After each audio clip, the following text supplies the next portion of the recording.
Hi, good morning. So, continue ko lang yung a day in my life ko kasi hindi pa tapos to. So, ito na nga yung mga pininaw na damit ni Mister. Ayan, pinutupi ko na siya isa-isa. Para naman pagdating niya, ilalagay na lang sa cabinet. Nang nag-aayos nga ako ng mga gamit ko kanina, nakita ko itong short.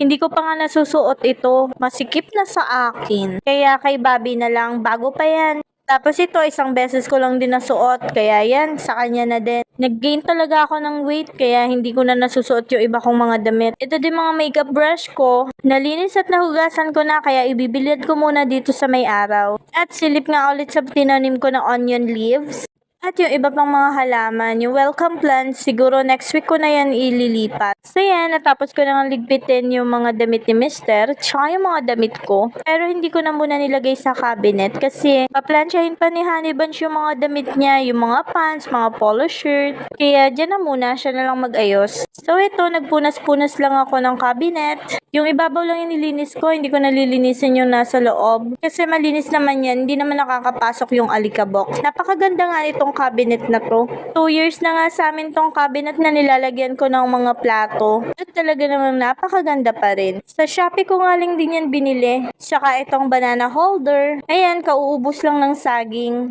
Pinupunasan ko nga lang yung mga ibabaw ng lamesa, tapos yung ibabaw ng cabinet, ang gamit kong pamunas yung pledge para hindi masira yung kahoy. Bamboo nga yung cabinet na yun at napakatibay ng pagkakagawa. Speaking of matibay, itong pagkakagawa ng kapatid ko sa stante na to, napakaganda. Gusto ko pang ayusin to lahat pero wala na akong time. Buti na lang nandito si Bajoy kaya siya na lang magpapatuloy ng ginagawa ko. Except dito sa wine glass. At meron pa nga pala ako ditong strawberry wine. Iinumin nga namin yun ni Mister pag marami kaming time mag-relax. Kaya nakastock lang siya dito. At ito nga palang wine glass holder. Napaka-cute, diba? Sa Shopee ko lang din yan binili, pati itong mga wine glass ko. And almost 3 years na to sa akin. Itong wine glass na gold, parang 400 plus lang yung bili ko dito. Ayan, hinugasan ko na siya isa-isa. Hindi ko na pinuhugasan yan kay Bobby kasi nabasag niya na yung isa, kaya 5 na lang. Pero the rest naman, siya na yung magpapatuloy maglinis ng mga nasa stante. Kasi heto, nagsisimula na ako magluto. Magluluto nga pala ako ng sopas para sa aming almusal. At habang nagliligpit ako kanina si Bobby, nahiwa na niya yung ibang mga kakailanganin ko. Itong carrots, pinahiwa ko lang sa kanya ito ng thin strips, saka yung cabbage, bawang at sibuyas. Nagpalabas din ako sa kanya nitong chicken at tinadtad ko lang yan na maliliit. Pagkatapos ay titimplahan ko na ng asin. Nagsalang na rin ako ng malinis na kawali, nilagyan ko na ng mantika at nang mainit na inilagay ko na itong chicken. Mabilis lang to, igigisa ko lang siya at luto na rin itong aking macaroni shells. Kaya bago nga dumating si Mister, sana naman luto na to. At ayan nga, okay na tong chicken. Ilalagay ko na dito yung bawang at saka yung sibuyas. Tapos igigisa ko lang siya, lutong-luto yung sibuyas at bawang para lasang-lasa. Nagpahiwa rin ako nitong chicken hotdog para isama ko siya dito sa aking sopas. Lutuin ko lang yan ng bahagya. At pagkatapos, ilalagay ko na dito yung carrots at isusunod ko na yung cabbage.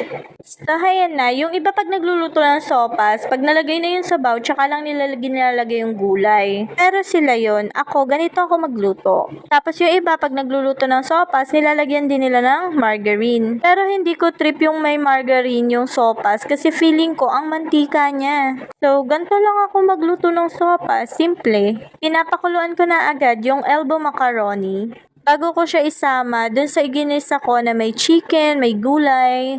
Kumbaga parang luto na siya lahat bago ko pa siya pagsama-samahin. Kaya ganun, mabilis na lang. Tapos dadagdagan ko ng tubig para maraming sabaw. Nilipat ko nga yan sa mas malaking talyasi kasi hindi ko na madagdagan yung sabaw. Tapos titimplahan ko na ito ng patis. Mas gusto kong patimpla sa sopas patis kesa asin. Kasi iba yung lasa ng patis, may umami flavor. Tapos lalagyan ko ito ng isang latang evap. Maglalagay din ako dito ng black powder pepper. Haluin ko lang ng bahagya, tapos maglalagay din nga pala ako dito ng chicken nor cube. Natapos ko nga ilagay yung chicken nor cube, hinalo ko lang ito at pinakuluan ko. Nang kumukulo na ay okay na itong aking sopas. Kumuha na ako ng serving bowl para magsalin na ako at maihain ko na kasi nandiyan na si Mr. Mag-aalmusal na kami.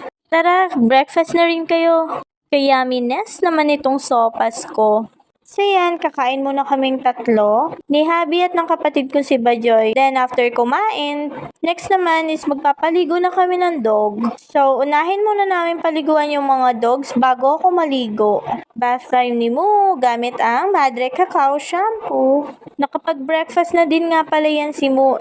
Si Sophie nga hindi muna namin liliguan dahil sabi ni Bajoy mukhang masama daw ang pakiramdam. Kaya sana umokay na rin si Sophie para bukas maliguan siya. So ayan, tapos na si Moo maligo, press ko na. Matapos ko ngang maligo ay nasikaso ko naman yung food namin for dinner at saka yung pambaon namin. Chicken honey glaze nga ang aking iniluto. At sa tulong ni Bobby, siya na yung nag-fried nitong chicken. Ginamitan niya ito ng Tasty Boy garlic flavor. Then, nung ma-fried niya na yung chicken, ininit ko lang siya sa butter and honey at pagkatapos nilagyan ko siya ng sesame seeds. So, itong nasa Tupperware, hiniwalay ko na baon namin ni Mr.